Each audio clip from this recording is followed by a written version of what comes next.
Showtime. It's about that time. Let's go. You're right where you need to be. This is GCOM Radio. Hardest radio station on the planet. Yeah. Powered by Lyfeblood.com. We certified. And hosted by Nova Phoenix. Give them that flavor.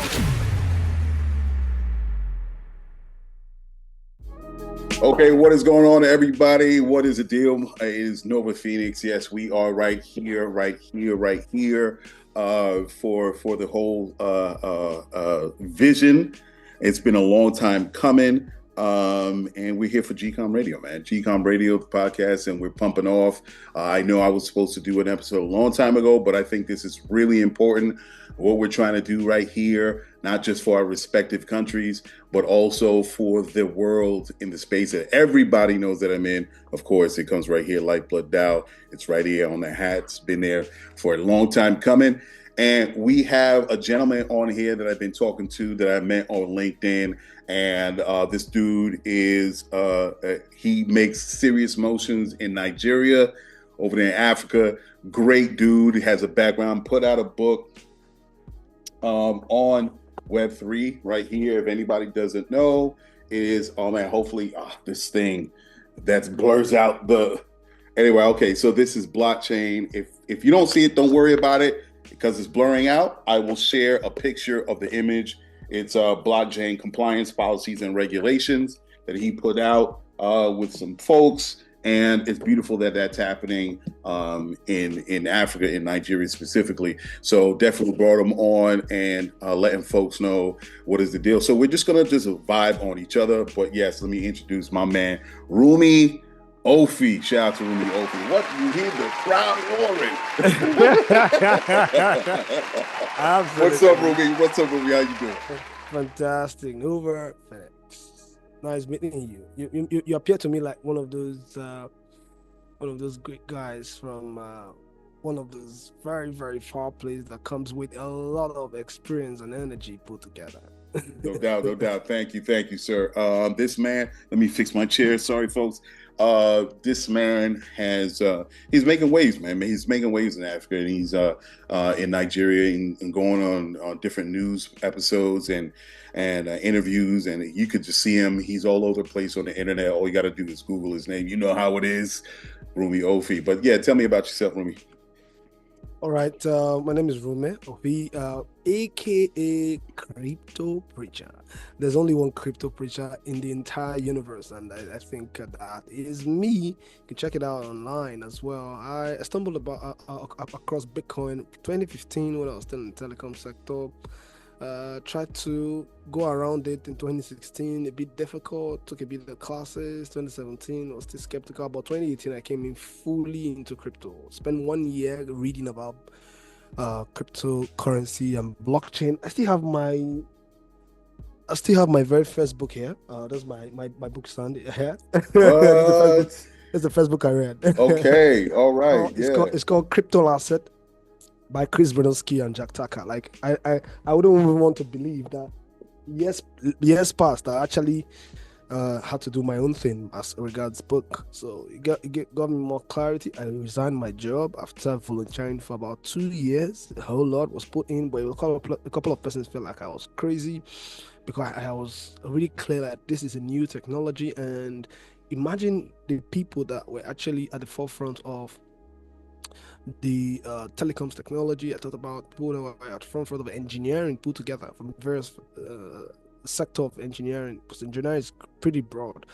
People that were at front when it comes to medicine and all of those other industries. I felt like, man, I need to take a step here in this industry to be one of those guys that are front that saw the future early in this part of the world where I live in Africa, Lagos, Nigeria. So I started studying. I studied for 1 year. I was going to the library like I was going to read for an exams, right? Yeah. But I was ordering books from Amazon being delivered to Lagos, but a couple of things on the side. But something was actually funding the lifestyle though, because quitting your job wasn't really funny. You have to do a couple of things. You have to pay the bills, and also sure. I will always do transactions. Then people buy Bitcoin, sell Bitcoin to me, and I pay them in Naira. So more like a remittances kind of thing. You know, Bitcoin cryptocurrencies actually their value varies from jurisdiction to jurisdiction. For you guys in the US, it's more as a store of value because you love your dollar to death. I try to relate to that, right? But here in Nigeria, people abroad in the US and different parts, they send money home and they prefer to use Bitcoin because of the charges, and also sometimes you can have network challenges here in this part of the world. So in terms of sending here, it might take you some hours. I've been here in that situation before when I went to receive money on behalf of one of my uncle in Minnesota. I waited for hours because the network was down. So but using Bitcoin makes life very, very easy. So people that brings Bitcoin to me and I give them that, I wasn't having a lot of the money, but I have groups of guys that have money that will be able to give me the cash to be able to transfer. So more like having an Uber company. You don't own the cars, right? But you have the app. So when I get business from people that have Bitcoin, I take in the Bitcoin, I send to my friends that have the cash. Then they wire the cash to me, then wire to the person. I make my profit from it. And all of that I was into buy material. I bought a lot of books, a lot of materials, took a lot of courses. Then boom. Then COVID showed up. I took some courses on blockchain consultancy and content writing, and the rest have been history. Later, I became the executive secretary of the Blockchain Association of Nigeria. Worked with projects like Binance, worked with projects like FTX, worked with projects like Luno. Was the first biggest exchange out of Africa. I was one time top 50 in the world, but now it has been sold, bought over by DCG. Barry Silbert, that also owns one of those big companies aside Luno. He also owned CoinDex at some point, but it was sold, and a whole lot of things that young man is doing. I think he's an American. What was that? What was the first moment? Do you remember that first moment where cryptocurrency Web3 grabs you, and you're like, "Wait, what is this?" So I heard about this, how to make money online, digital asset. So I said, okay, I'm going to attend. There's something I always do to myself, even if I don't have the kind of money I need. I always make sure I have the knowledge I need. Sure. Yeah. Good question. Good question. Yeah, the knowledge. The knowledge was most important. Go ahead. Yeah. Even if I don't have the, I need to have the knowledge I need. Yeah. So I go crazy for knowledge. This year I've actually bought 4 courses for myself. I'm just concluded one. I uploaded one certificate on video editing and stuff. So if I see something, so when I heard about it, I told myself I'm going to attend. So I sent a request to attend. I went there. I actually made Bitcoin very early. I actually made Bitcoin at $600. Oh. Yeah, but I couldn't buy it while I was broke. Go ahead. Yeah. So what happened was I went there. They talked about Forex, and I was like, I already had a falling feeling about Forex traders because when I was living in the city I was before I came to Lagos, I schooled in Lagos. I was the only one of my family that took the risk to leave my family and leave my state. My state from my state to Lagos is about 12 hours. Wow, yeah. So I took the risk. So when I went there, they were like, Forex. I didn't have anybody that was successful around that was doing Forex. So one need to be very careful.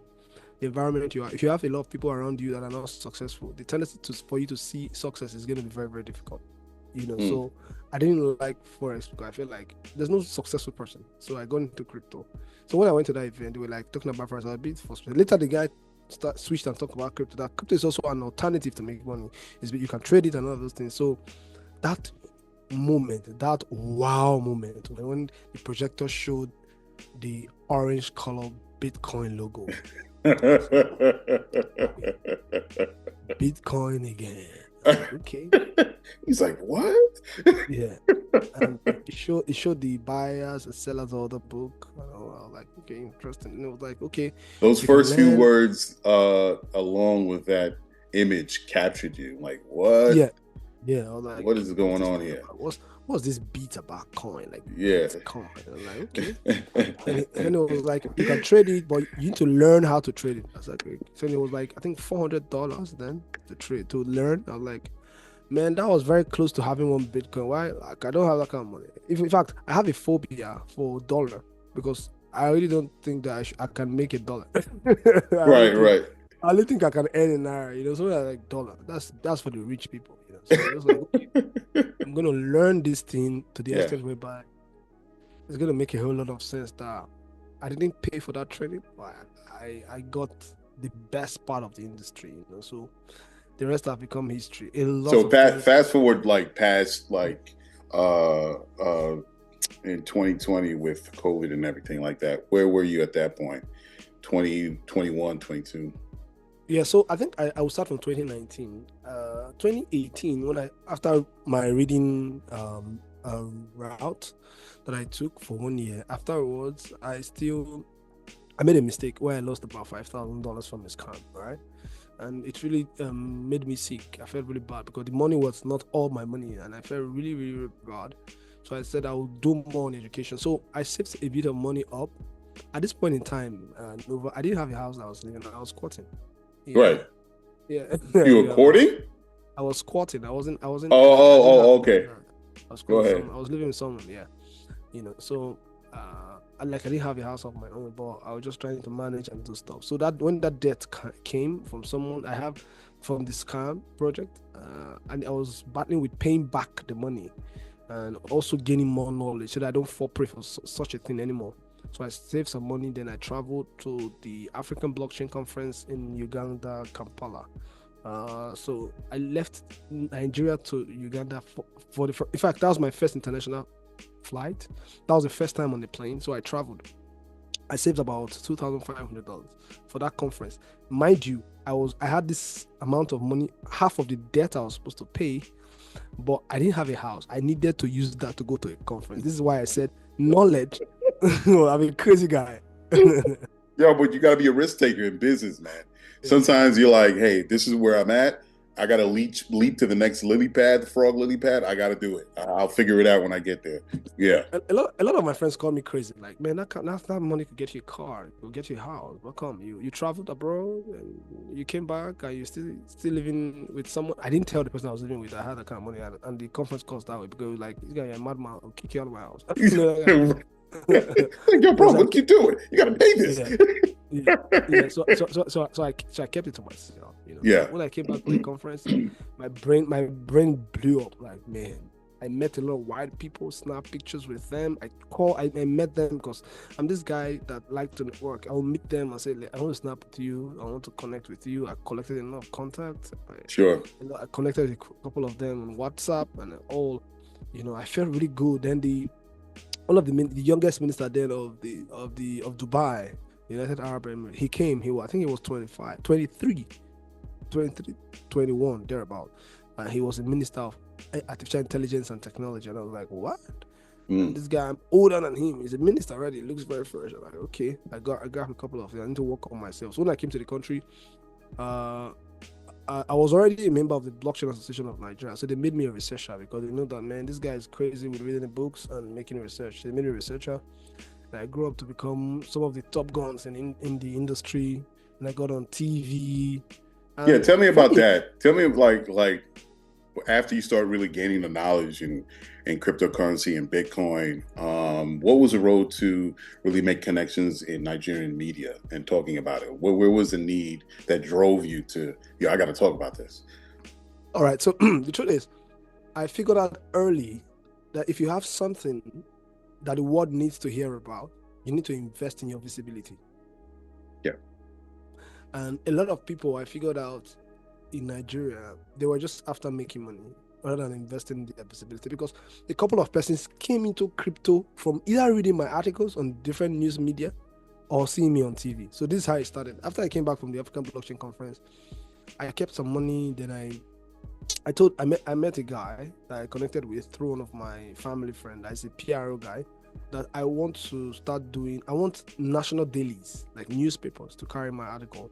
My points about Bitcoin and cryptocurrencies. Funny enough, I think I'm the first person that started that in Nigeria.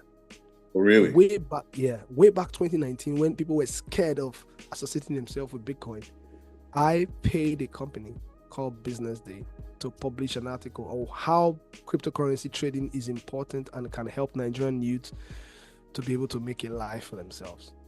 A couple of persons were scared that the government would come for me, and I didn't care.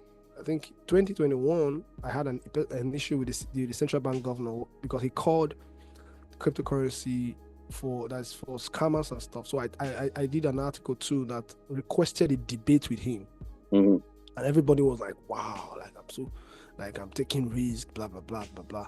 So all of those things put together, then I started getting some of those media houses, crypto media platforms reaching out to me on my opinion on issue, because I'd already built a portfolio which I invested my money. So if I made money then in crypto, I keep some for my well-being, I keep some for my health, I keep some for my media campaign.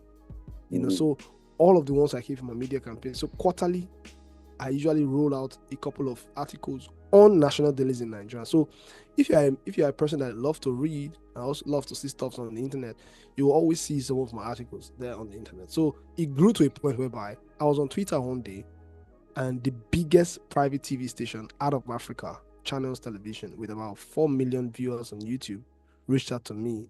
Would I love to be on TV? Before now, a friend of mine, Olumide Additional, was doing the analysis, and at some point I was like asking myself, like, the guy's a great guy, but is it that I will ask him to link me to the TV station, or I should just be patient? So I told myself that there's no point, I should be patient. Then I was just patient, and that happened. In fact, I had it in my brain that one day my time will come, and they reached out to me on Twitter. They sent me a private message on Twitter that, will you do this? And I said, sure. I will do it immediately. I said immediately. I'll do it right now. Where do I go? Where do I go? I'll wake up right now. In fact, I send my... You're probably in bed. You say, you know what? Fact, I'll get up right now. It was. I was hungry. I was hungry. I was hungry for all that I'm actually acquiring today. People now pay for... the thing that I've done years past that I now do for free. People pay to get it. Sure. Like, I had a podcast being featured on the podcast for one of these guys in Dubai. It's a media platform. People in my industry in Nigeria pay for that to feature. I don't, because I have grown past that stage. Sure. One time last year, I think February last year, the same time last year, I got a call from Wall Street Journal. Someone from Wall Street Journal in Germany. She reached out to me, interviewed me on a couple of things, and promised to always interview me when the need arise to get crypto news from Africa. And I was like, what? Yeah, that's good. That's dope. I was pushing myself. So that's how I got to the media. I know nobody. I lobby no one. And I was just keeping going. And you know the funniest thing? This is 4 years of being national TV. And I'm so now... I'm going to be there forever. I'm going to be there forever. No question. So now that you have established a name as one of the crypto experts, Web3 experts in Nigeria, where do you see it moving from here on out? Now that you have some books out, or so far you have this one book, the blockchain book, correct? Yeah, sure, exactly. So that, you're making spins. I saw some videos that you shared on LinkedIn about getting your inside knowledge of the crypto market and the trends. Now, where do you go from here at this point? All right. So first and foremost, I see myself as an institution rather than an individual. What I mean by an institution, I mean when you think about crypto and how adoption and how a lot of young people could be able to be liberated to get their voice out, you should think about me. And I want to see myself as a very huge influence on young people, because in Africa we have so much untapped resources, right? Sure. So so I'm looking at in the next future, I should be able to, in years to come, I should be able to influence education in elementary schools, private institutions, so people can grow from educational institutions. Yes. Also engage people from my locality, because my family, they see me as a role model in terms of this industry, and I also want to put a lot of people out, engage government and tell them this is what to do, so that we can also attract the investment needed to Africa and our country. Because the truth is that, okay, so this is one I don't mean to interrupt. No, go ahead. So your family knew you took the risk of relocating to Lagos. You're into this crypto thing. Did they know you were getting into this crypto thing? All right. So how it happened was they knew I was in telecoms, and my mom was always bothered that when I was thinking of going into tech, my mom was always like, can this tech thing feed you and your family? Because listen, this is what I hear, all right, from the statewide. Nigerians don't play, yo. Nigerian parents don't play. You either a doctor or lawyer or some sort of so my mom will wake me up at night and like, Rume, she will say it in my language that, am I sure that I can use this to feed myself and my family? Sure. And I'll say yes. Yeah. I'll say yes.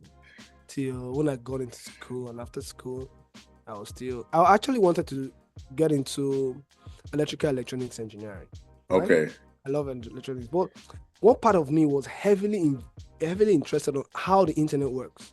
I love how the internet works. I really want to know how the internet works.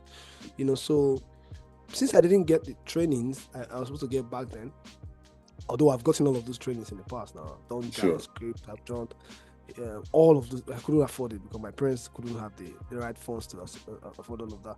So I've done all of that. So when I didn't have then I was thinking electrical electronics, but later I figured out that this is I'm really passionate of how the internet works. So if I'm passionate about how the internet works, I should just focus on how the internet works. So I went for computer science, and all of that came to reality that was actually what I wanted, not electrical electronics engineering.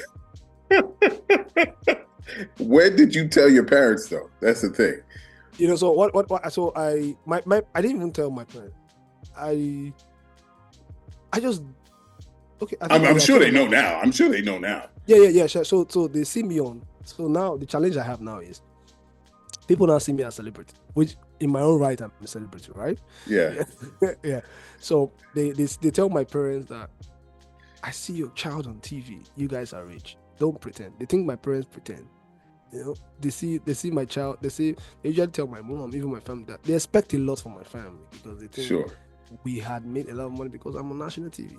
Right. My face has been seen by a lot of persons, and they think that all of the money comes in, but they don't know that I am still building. I used to tell my parents, right. I'm going to be a billionaire. But it's a step. We'll have to take it gradually. Yes. Okay. So they're let's say they're so far they've bought into what you're trying to go, but now you're bridging the gap into the next phase of spreading the message, getting into institutions, into schools, into different sectors, and then churches that money in churches, and that's in 2021, where. In 2021, there's something I didn't say. In 2021, sorry to cut you. I did a program in church. I did a program in church. And crypto. So the event was about financial inclusion, and I spoke about crypto. That was the first event that I've done in my church because I needed to live by example. Sure. I needed to also make people. I influenced a lot of people from that. A lot of people took some very good decisions and believed in crypto. I also advised my church to have Bitcoin on their balance sheet. A lot of people kind of know my story, but don't know my story. I'll say in short. Again, my name is Nova Phoenix. I'm founder of Lyfeblood DAO. It's decentralized autonomous organization. It started as a peer-to-peer platform first. I had this idea a long time ago, and around the same time as you in 2017, 2016. And I thought, where's a way where people can build wealth in community? And how can they do that? Because a lot of problems that we are dealing with, not just in Nigeria, but there's shared issues in as far as Black folk or just people in general, as far as access, financial access. How can you kind of build a bridge that's going to build financial access where people can have access to wealth and build their families, build their communities, build where they reside? So I came up with Lyfeblood and built it out. I had a good friend, my CTO now, Danny Yee. He built out the site. Great dude. He's a workhorse. I love this guy. And we built it out. And around that time, I knew sniffing around Web3, and I was like, okay, what is this about? All right, let me just see it for as it is now. People can go to Lyfeblood, at this point, Lyfeblood.com, where I also put my podcast and different ideas, different concepts, everything under the sun. Music, of course, the birthplace of hip hop. I always showcase the people in music, but always it moving around how do people develop wealth, develop that network. So, of course, I was sniffing around Web3. And then I was like, okay, when I see how this thing kind of formulates, I definitely saw Web3 coming into the platform, but I wasn't ready for it yet. And then I was like, you know what? I can't wait for it no more. Let's do this. There were a couple of signs. I can't remember what signs there were, but there were probably like 1 or 2, 3 signs that just were like omens to me that was in front of my face. I was like, yeah, I have to integrate Web3, and I pivoted into the DAO because I think it's a beautiful idea, the decentralized philosophy, and of course, ultimately Web3, the network, how we can build wealth. That's how I got into Lyfeblood DAO, because I figured that it would be an important pivot or critical pivot to where I want to take the brand. So I'm fast forwarding through a lot because there's so much to put in there. I got into LinkedIn. I was like building my network with people, with VCs, with founders, with entrepreneurs, with people, various people within just the industry. All right. And that's how I met this gentleman here, Rume Ophi. I was like, yo, and it's particularly, I like to be in connection with the continent, because I think that the continent, Africa, is the future. I think, as what Rume said before, it is full of resources, and not just resources like mineral resources or oil, but resources of the mind, of the people itself. I think it is the future. And of course, you can't deny, of course, African Americans' connections to the continent and understanding the history of that, how people got split. That's a whole nother conversation historically. But there are a lot of people, African Americans, that are already going to the continent, like Ghana, Nigeria, Kenya, and there is Web3 community that is already on the ground running in Africa, right? However, there are platforms that are coming from the outside, and they're coming into Africa, setting up their own movements. And that's a beautiful thing. I have no problem with that. I went to Dubai AIBC conference. I had a beautiful time presenting my company there, made up a lot of contacts on the ground in Dubai. Dubai is the emerging hub of Web3. And I'm like, yo, this is beautiful. It is fantastic. I was like, yeah, I got to get out of here. And as much as I like the United States really has not turned a corner in terms of the black and white meat and potatoes of how people should operate in Web3. As much as this new administration is pro-crypto, it's still going to take some time to really get something that's concrete, and where people can look at and say, okay, this is how I operate. This is where I go to. This is not going to be a problem. So you want to avoid the pitfalls. Other countries are doing that. And I said that. I was in Dubai on stage, and I said, United States is not the world, where Web3 is fast forwarding in all these different countries. So they was like, yeah, you got to come to Dubai. You got to come. Like, fantastic. One of my contacts there, but you got to check out Token 2049. I'm like, Token 2049? This is 2024. And in Singapore. And I was like, okay, I got to go to Singapore. Let me tell you, it was sensory overload. It was like 3 different floors, panels everywhere, people going to and fro, different companies, different startups, different established firms. Like, it was amazing. In short, it was amazing. Singapore, as the garden city, as they call it, is amazing in itself. It's beautiful. So here I go. I'm connected with Rume, and I'm seeing you doing this thing on LinkedIn, and I'm like, yo, this dude is tied in. He definitely was sharing videos, and I was like, and as I said before, it's important to connect with people on the continent. I'm like, and I like to connect with like-minded folks in the Web3 industry, especially as it's developing in Africa, because I see it as an integral component in where Africa is going in the next 10, 15, 25 years. So got to talking with that brother and with Rume, and he had a book. I had to buy it. I always like to support people when I see them on the ground doing their thing, on the ground running. I always like to support people. And if you really support one, as we understand with when it comes to business here, you got to support them not just through talking about their business, but also you got to put your money where your mouth is and put that money out there. So you can't be afraid to do that. So talking with this brother, I was like, yeah, that's dope. I was like, okay, 2025, we rolling around. Of course, I'm skimming through a lot of stuff. So I was like, what events are happening on the continent? And I know there are a few, but I wanted to get an idea so I could say, all right, so I could start planning my 2025 trip schedule. So, he's looking for, and I know he's looking for, he's checking things out. And then I was like, and we kind of came back around, hey, what's going on? And he's like, yeah, I'm looking for stuff. And I know there are events, but of course these events are spaced out. There was nothing happening at the moment, and there was nothing that was happening specifically. And you could correct me if I'm wrong, Rume, that's specifically happening in Nigeria. As you say, you went to East Africa, and sure. you know, he was like, okay, I know these events are happening. Or what's going on? So I was like, you know, he's pretty much saying, okay, there's nothing really popping right now. And in my mind, I don't know how I think is like, you got to go where the opportunity is. You got to go where there are gaps, where one people see it as, well, there's nothing. I see it as opportunity. And that's developed over the years, just being a person that has developed over years in general, and also in business. You got to go where nobody else is, or in a sense of where the opportunity is. And if there are no opportunities, you got to create it. So I was like, hey man, without skipping a beat, I was like, let's do it, man. Let's do an event in Africa, specifically Nigeria. Let's do it in Nigeria. We could blow it up. Now, Token 2049 does go to South Africa. AIBC does. I think they do go to South Africa, but they do visit AIBC conference. But I said there needs to be more that are specifically on the ground, not from conferences coming from the outside coming in. And as I said, that's dope. That's no problem. But what is itself that's being developed by African folks, for African folks on the continent that people can talk to and it blow up.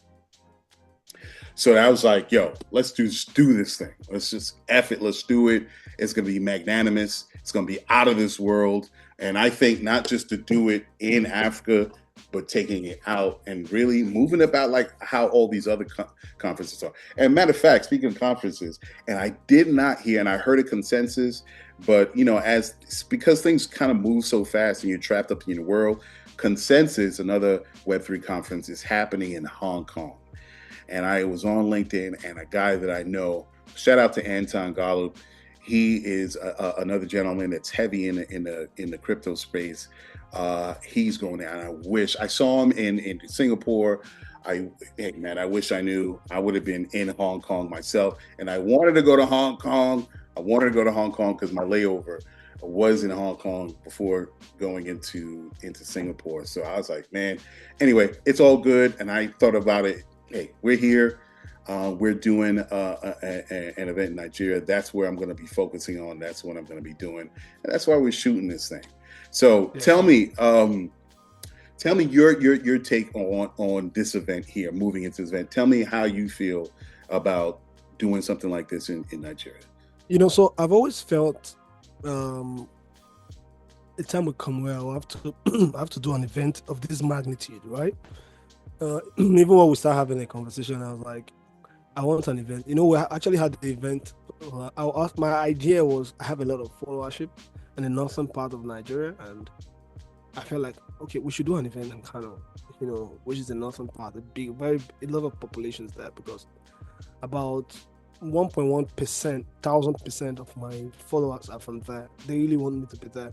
But after a few considerations between myself and Nova, I figured out that Lagos would have been very, very good, because Lagos is the commercial capital of Africa, right? Lagos has about 25 million people in that city. So it's a lot, right? A lot of people. So it has a lot of opportunities as well. You know, apart from cities with crypto jobs in the world, Lagos is part of them. From Africa, you know, talk about Dubai, Singapore, Lagos, and a couple of other countries. You know, so I think it's the best fit. I was like, okay, it makes a lot of sense, because I've always attended people's events, I've always supported people's events, but I think that a lot of people too want to support an event that'll be pioneering somewhat, and I think this is the right time, because a lot of understanding is coming to crypto. Government are beginning to see things differently. The SEC is giving licenses, you know, and stablecoin. And the SEC folks, and I'm sorry to interrupt, and I think it's important because I got it mixed up, Rume. When I was kept on hearing about SEC, I'm thinking of the Security and Exchange Commission in the United States. But it's not, folks. Just to let you know, SEC is an independent Nigerian institution in Nigeria. It has no ties to the US SEC. Yeah. Okay, go ahead. So I think it's the best time, and I think it's going to make a lot of sense. So most events that are done out of Nigeria, most events that are done out of Nigeria has a lot of collaborative support by Nigerians. But I figured out that a lot of Nigerians don't do their own event, and it has such momentum. So this is what I think, because the connections has not really come in terms of visibility from other parts of the world, like global. So Nova's collaboration really make a lot of sense, because coming with his word of experience and its visibility and network from the US, and I'm coming with all of it from Nigeria and Africa, so it makes a whole lot of sense. They are practically a very good collaboration, because most times people that are doing events here in Nigeria, the events are usually seen as in-house events, so you don't really have people coming from different parts of the world to come and be part of it. Very few cases you do that, and maybe the founders of those events take 2, 3, 4, 5 years to build all of this relationship, either by traveling or meeting people online. But it's not easy though. But the fact that we're going to be doing it from inside out and outside in somewhat, I think it's gonna be like we say here, it's gonna be the banger. Yeah. No question.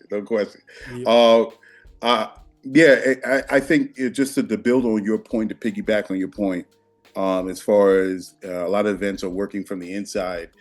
Now this will be an opportunity to not just work from the inside on what's happening in Nigeria, but also bringing people from the outside.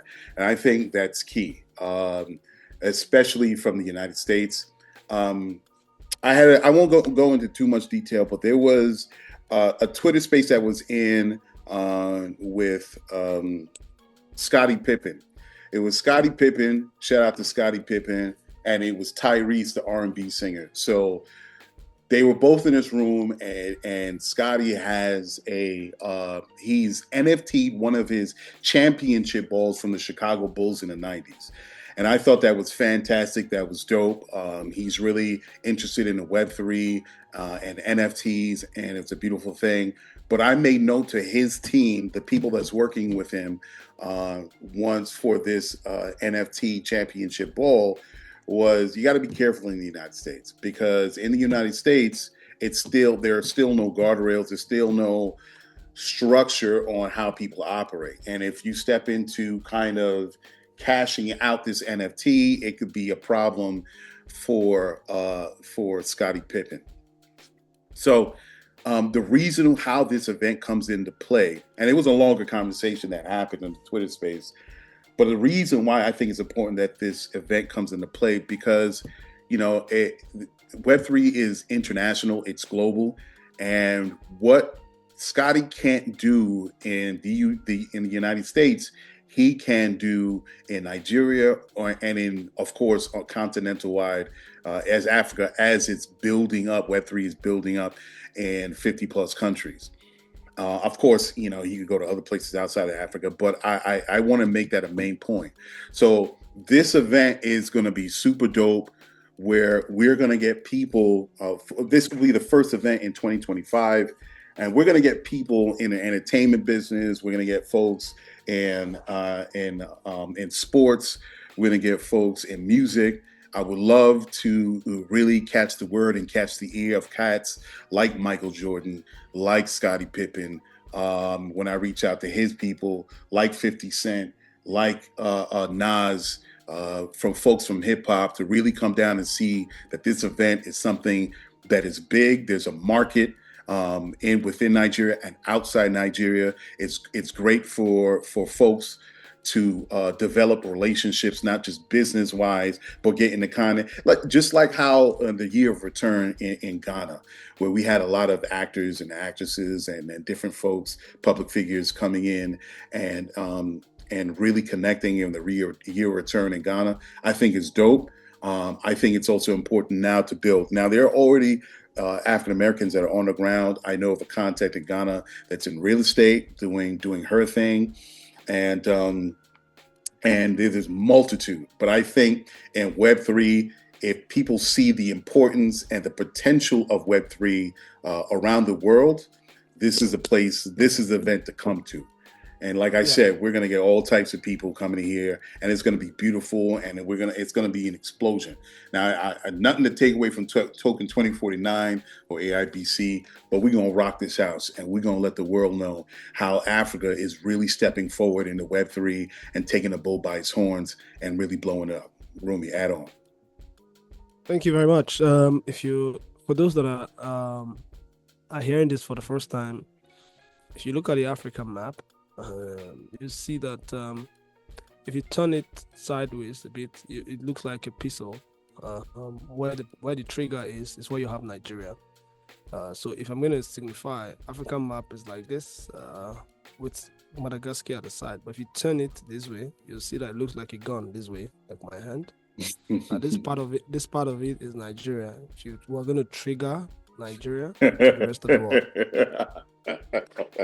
We're going to put it on the map where Africa is coming, where Nigeria is coming, and it's going to come right there. And Nigeria is the trigger, is really going to explode on how we're going to do this. So, hip hop is coming to Nigeria, man. And I always said it's bigger than Web3. And I say that with hip hop because it's going West Africa. I see it as a new birthplace or the new home for hip hop, and really starting companies, really doing in various sectors. But outside of music, as I said, it's going to be bigger than Web3 in itself, because I invite people from all sectors, whether it's supply chain, whether it's mining, whether it's dealing with science, education, any sector that are people that are interested in understanding Web3. This is the place, this is the event to come to and network and make those connections. We're making motions. We're looking at selecting a name. We got a person that's really doing the logo, but here we are. So as the first show on talking about this event that we are building up to for the year 2025, we were thinking of names, and we thought we were going back and forth, me and Rume. He's like, what do we call it? How do we do it? So we wanted to actually pose it to the public, to you guys, and say, okay, which would you choose? And this be specifically for LinkedIn, because this is the community where we do make a lot of our connections in business, and not just Web3. What name would you guys pick? So I scroll down here. It was two names that it came down to. Let me see if I can. It was DLT. The Rume picked that one. Digital Ledger Technology, of course. DLT. And my name that I picked for the event was Decentralized. So Digital Ledger Technology, DLT, and Decentralized. And that could be acronym too, is DCT. So, but the fact is, he comes from a point of view from the structure, the infrastructure of Web3 technology, what that means in the broad scope of the industry. And me, it's philosophical, dealing with the decentralized nature of Web3. So we're gonna put it to you guys. What do you pick? We'll put it on the board, on the post, and So please, that you can vote. so you can vote for the name. Exactly. So what do you choose? We want to do one DLT, Digital Ledger Technology, a DLT, or decentralized as far as the philosophy of Web3, DCT, or however it goes. And we'll put the vote out there. It's up to you guys to vote for it. What do you think? Let's see. We'll put it up for, at least a couple of days, 3 or 4 days. We'll keep up with it. And let's just make it fun, man. Let's just make it fun. To me, it really doesn't matter. I don't really care.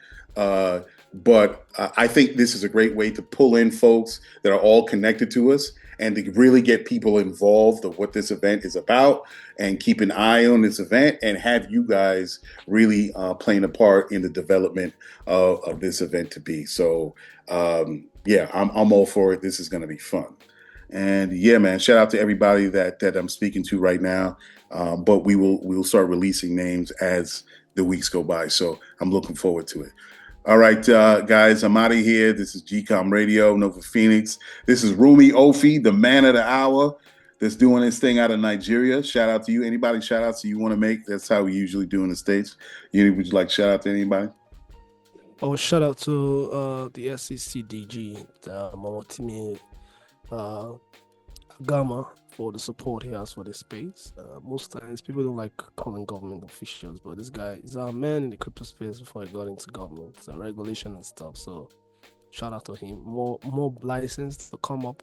We look forward to, and shout out to all my homies supporting my Bitcoin cause, my cryptocurrency cause. Man, I'm gonna make you all proud, son. Huh? Yeah, we're gonna do our thing here. All right, folks, we're out of here. Thank you. See below in the post, and just hit the button of where you think. Well, choose the name that you wish, and we're gonna go from there. All right, we out, folks. Thanks a lot for showing up. See you on the next go round. All right, peace. Peace. Yo, check it. You just listened to GCOM Radio, powered by Lyfeblood.com for the global community. We worldwide, baby. See you in the next go round. From right here to your town, we out.